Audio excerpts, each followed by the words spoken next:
Chapitre 1. Proclamation sur Ninive. Livre de la révélation reçu par Nahum d'Elkosh.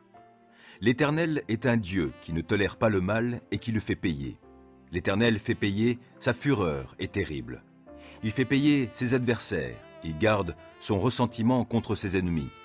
D'un côté, l'Éternel est lent à la colère, sa puissance est immense, mais il ne laisse pas le coupable impuni. L'Éternel fraie sa route dans l'ouragan et la tempête, et les nuées sont la poussière que soulèvent ses pieds.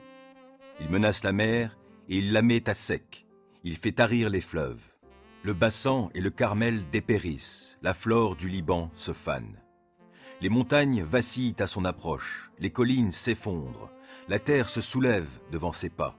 Tout l'univers est bouleversé avec ceux qui l'habitent. S'il se met en colère, qui pourra subsister? Et qui y tiendra quand son courroux s'enflamme? Car sa fureur se répand comme un incendie, les rochers se renversent à son approche.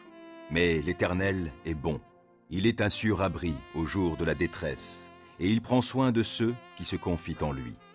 Par un flot qui déborde, il détruira Ninive totalement, et il repoussera ses ennemis dans les ténèbres. Que complotez-vous donc à l'encontre de l'Éternel?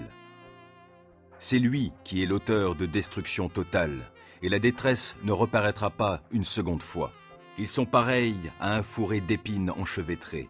Tout imbibés qu'ils sont de vin, ils seront consumés totalement, comme du chaume sec. C'est de toi qu'est venu celui qui, contre l'Éternel, trame le mal, et qui conçoit des desseins criminels. L'Éternel dit ceci: bien que vos ennemis soient au complet et très nombreux, ils n'en seront pas moins moissonnés sans retour, et ils disparaîtront. Si je t'ai humilié, ô peuple de Juda, je ne le ferai plus. Et je vais maintenant briser le joug qu'il fait peser sur toi, j'arracherai tes chaînes. Mais quant à toi, voici ce que décrète l'Éternel contre toi. Tu n'auras pas de descendance qui perpétue ton nom. Je ferai disparaître du temple de tes dieux les idoles taillées, les statues de métal fondu. Je prépare ta tombe, car toi, tu ne vaux rien. Nahum 2. Voici sur les montagnes accourt un messager qui vient vous apporter une bonne nouvelle. Il annonce la paix. Célèbre donc tes fêtes, ô peuple de Juda, et accomplis tes vœux, car désormais il ne passera plus chez toi, le criminel. Il sera retranché entièrement. Celui qui va te disperser s'avance contre toi, Ninive. Garde ta forteresse, surveille tes chemins, et rassemble ton énergie, affermis bien tes forces. Car l'Éternel restaure la gloire de Jacob. Oui, il va rétablir la grandeur d'Israël. En effet, les pillards les avaient dépouillés, et ils avaient brisé les sarments de leurs vignes. Les boucliers de ces guerriers sont teints en rouge, et ces vaillants soldats sont vêtus d'écarlate. Alors qu'ils se préparent. Les aciers des chars étincellent, et les lances de bois s'agitent. Les chars se précipitent en furie dans les rues, et ils se ruent sur les places, on dirait des torches de feu. Ils courent en tous sens comme l'éclair. Alors le roi de l'Assyrie bat le rappel de tous ses capitaines. Dans leur marche, ils trébuchent aux remparts, ils se précipitent, et les défenses sont mises en place. Les portes donnant sur le fleuve sont enfoncées, et le palais s'écroule. Dans l'eau, ces pierres se répandent, on emmène la princesse en exil. Ces suivantes gémissent comme des colombes plaintives. Elles se frappent la poitrine. Ninive est comme un bassin fissuré qui ne retient plus l'eau dont il était rempli. Les voilà qui s'enfuient. Arrêtez, arrêtez! Mais nul ne se retourne.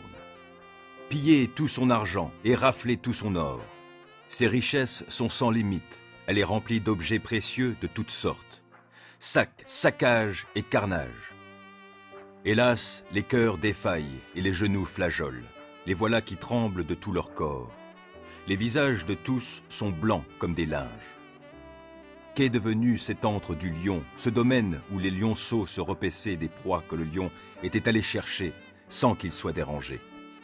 Le lion déchirait les proies pour ses petits, il étranglait pour ses lionnes, il remplissait son antre de ses proies et sa tanière de chair déchiquetée. Je vais m'en prendre à toi, déclare l'Éternel, le Seigneur des armées célestes. Je viderai ton trou en l'enfumant. Alors tes lionceaux seront dévorés par l'épée. Je mettrai fin sur terre à tes rapines, et la voix de tes émissaires, on ne l'entendra plus. Nahum 3. Malheur à toi, ô ville, qui te repaît de sang, ville où tout n'est que fraude et extorsion, qui ne met pas de terme à toutes ces rapines. Fouet qui claque, fracas des roues, des chevaux au galop, déferlement de chars, charge des cavaliers, flamboiement des épées, éclairs des lances, blessés sans nombre, amas de corps, à perte de vue, des cadavres. On trébuche sur les cadavres. Tout cela, c'est à cause des nombreuses débauches de la prostituée à la beauté si séduisante, experte en sortilèges, qui asservissait les nations par ses prostitutions, de même que les peuples par ses enchantements. Je vais m'en prendre à toi, l'Éternel le déclare, le Seigneur des armées célestes, et je vais retrousser tous les pans de ta robe jusque sur ton visage. Je t'exhiberai nu aux autres peuples, j'exposerai ta honte devant tous les royaumes. Je jetterai sur toi des masses d'immondices et je t'avilirai. Je te donnerai en spectacle. Tous ceux qui te verront s'enfuiront loin de toi en criant « Ninive est détruite ! Qui aurait pitié d'elle ? Pour toi, où chercherais-je des gens pour te réconforter ? As-tu quelque avantage sur la ville de Thèbes qui était installée entre les bras du Nil, encerclée par les eaux, protégée par le fleuve qu'elle avait pour rempart ? L'Éthiopie et l'Égypte constituaient sa force qui était sans limite. Les habitants de Pout et ceux de la Libye faisaient partie de ses alliés. Et pourtant, elle aussi est partie en exil. Oui, elle a été déportée et ses petits-enfants ont été écrasés à tous les coins de rue. On a tiré au sort ses nobles pour les réduire en esclavage et tous ces grands ont été enchaînés. Toi aussi, à ton tour, tu seras enivré, tu devras te cacher. Toi aussi, tu devras chercher refuge contre tes ennemis.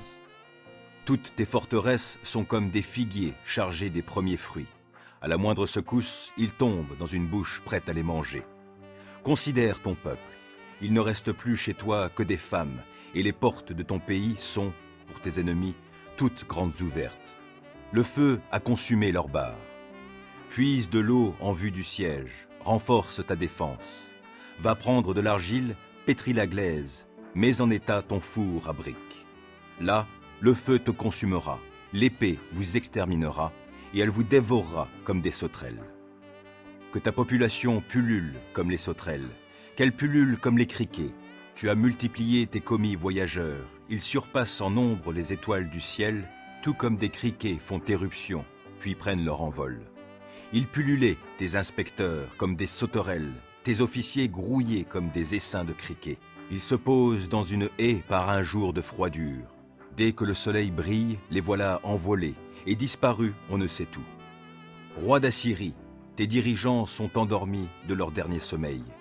Tes nobles sont couchés à terre, toutes tes troupes sont dispersées sur les montagnes, et nul ne les rassemble. Irrémédiable est ton désastre. Ta plaie est incurable. Tous ceux qui apprendront ce qui t'est arrivé applaudiront à ton sujet. Car qui n'a pas subi ton incessante cruauté ?